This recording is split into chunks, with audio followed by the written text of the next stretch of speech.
Hi students, welcome to our online biology classroom. Let's start a new chapter today, Soldiers of Defense. So you got an idea. That means the soldier destroyed the enemies. In this chapter, the soldier is our body and enemy is the pathogen. So let's start our topic.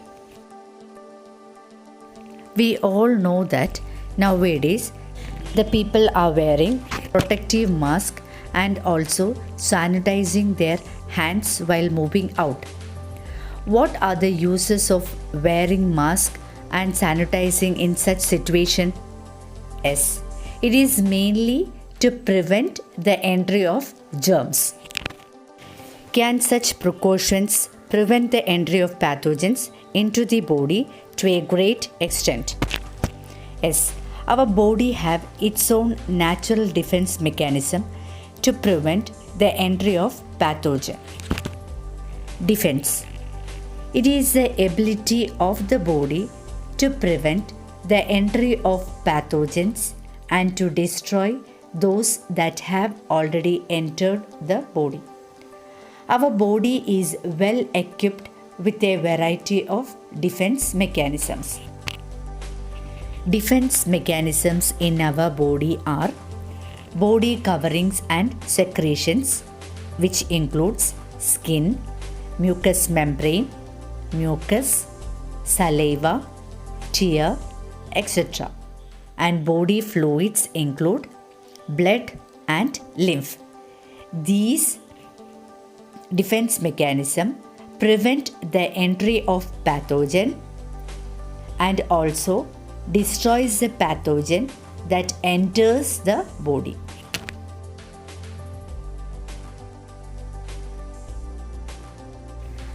Body coverings and secretions.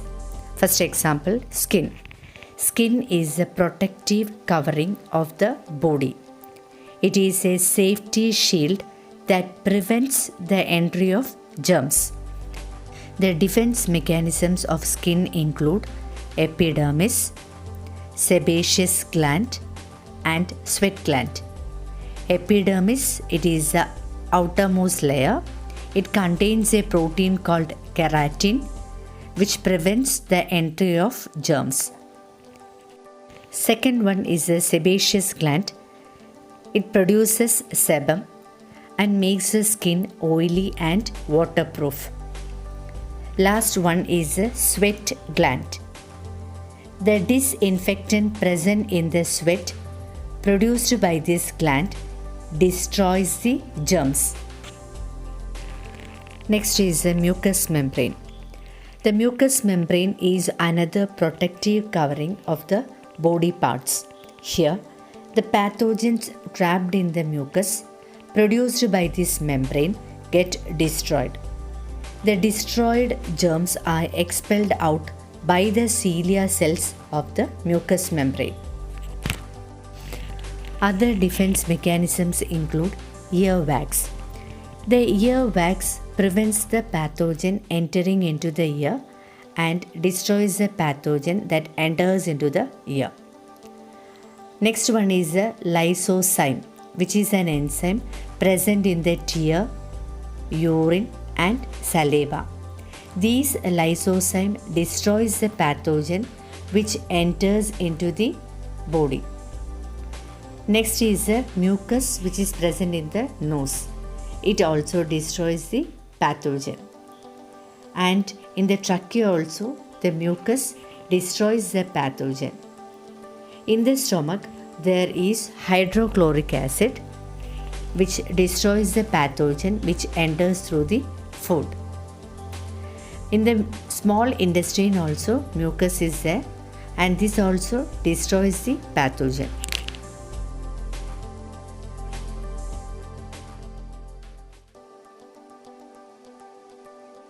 Blood and lymph plays an important role in the defense mechanism.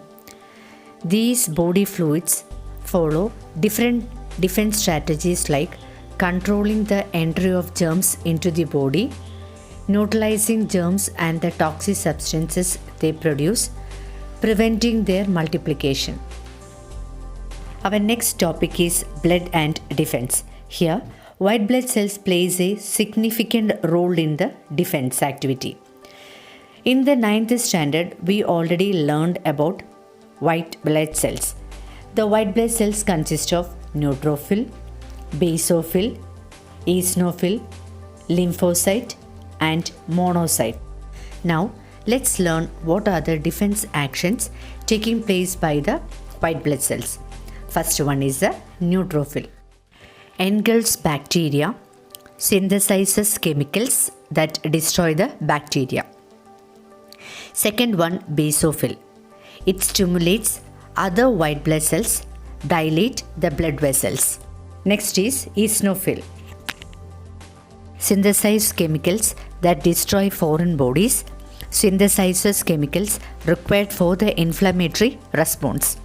Next is the monocyte. It engulfs and destroys the germs. Lymphocyte. It identifies and destroys germs specifically.